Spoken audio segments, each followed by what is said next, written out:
shells, bone tools, and pottery. However, radiocarbon dating suggests the sand burial mound and the main burial complex were in use at the same time. What could account for the difference in burial customs? I'll tell you. They had different classes back then, just as they do now. They had a working class, and they had the royal class. They had the aristocrat class, and that's why that explains the difference in the goods that were buried with them. I think that's a very easy explanation. Wouldn't you think so? Yeah, absolutely. So that's pretty cool, though, to read that piece of information. It's gorgeous here. It is, and the weather's like just spot on, man. Yeah. This weather's fantastic. You would make this day better if I saw an alligator Yes. up close. Agreed.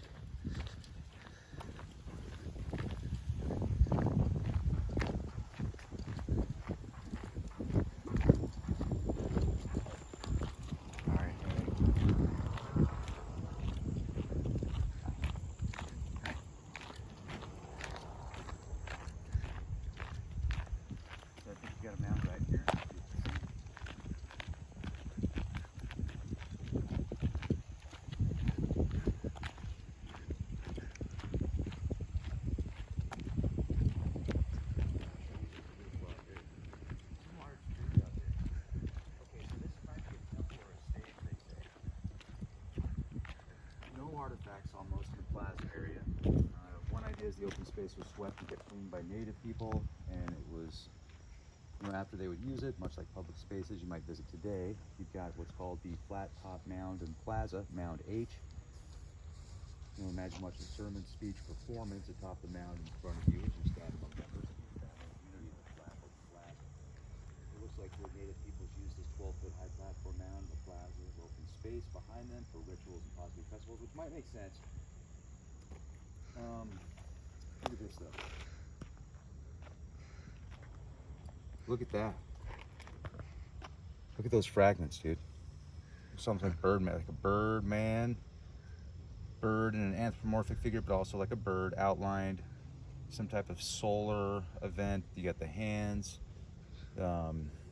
This does not look like your typical native. That looks like rays off of a sun. Or fingers. It's like fingernails to me. Yeah. This rays of the sun might be up here. Okay. Now, yeah, see, like here's the hand as well.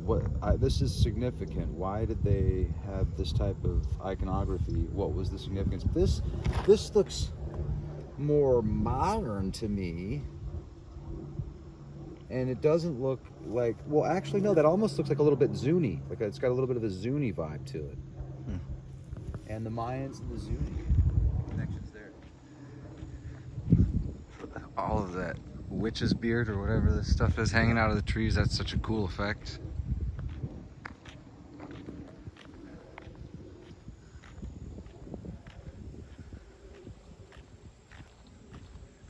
This would be a great place for a frisbee golf course. No, you're so bad.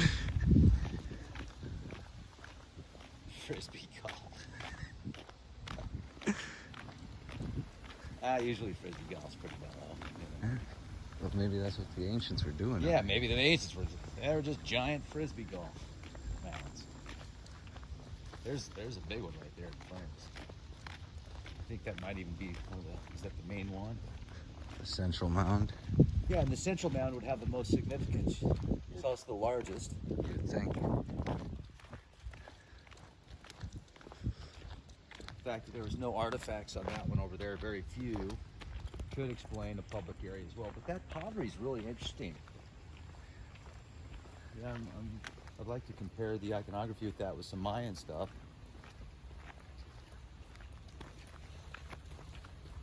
This is just a beautiful day.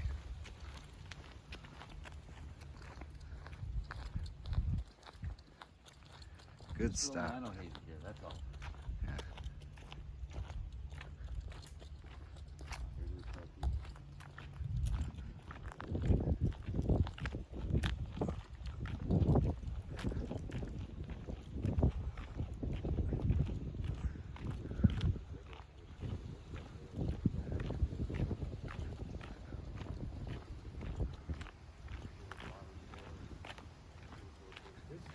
Energy here is magical, man. I can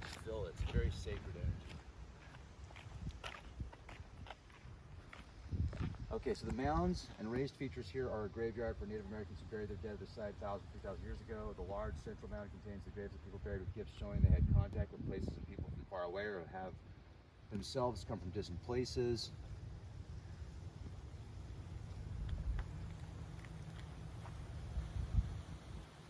A window in the past gave visitors of the park Native American view into Native American burials. Then they removed the structure. Yeah, so they were essentially, and that would have I would have a problem with that, you know, if I was a native, that native culture, and they were like showing people that way without their permission from their ancestors. I could see there being a problem with that. I don't think they're giving us the full story, and they're saying that, you know, these are main burial complexes. I don't know if I'm buying that. I think there's more to it than just being burial mounds. Yeah. There's got to be more to it. Maybe there was something far before, and the natives were repurposing them. But then that would take away from, I mean, what were the Mayans doing out here? Were the Mayans using the natives as slave labor? Oh, is that a mound over there? Yeah, I think that's a mound over there. Were very powerful families that came over, you know, possibly from South America and Mexico. Were they coming into America and colonizing the area and using the locals as either slave labor or cheap labor? I mean, that would fall in line with most of our history. It sure would. And the fact that they found artifacts out here in pottery that looks like Mayan stuff, either they were trading with the Mayans or they were actually here at the time. Can't really say. It's interesting to think about. That water just looks amazing.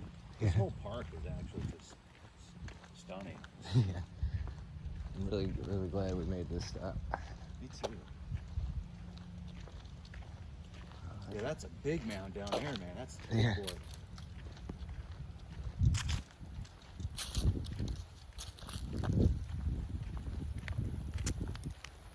My friends Kim and Mike live out here. We were gonna get together, but we may not have the time on this trip just because of the drive back and the ice storm that's coming up. There's actually stairs that go up that mound, dude. Yeah. Oh, that's great.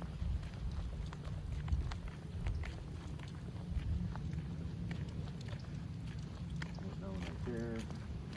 I'm looking forward to getting the aerial camera out as well. Aerial footage of this is going to knock your socks off. That's going to be great. Yeah. You think that's sexual slang when you say that? Think about it, right? Whatever you say. Knock Dude, it's going to knock your socks off. Well, what are you doing? You're taking you. Ooh, knock your socks off. Hello. You know what I mean? That is where that originated. It has to be, yeah.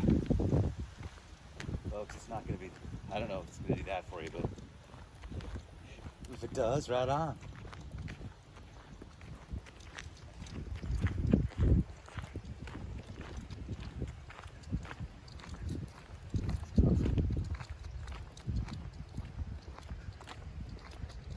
That's a good. Yeah.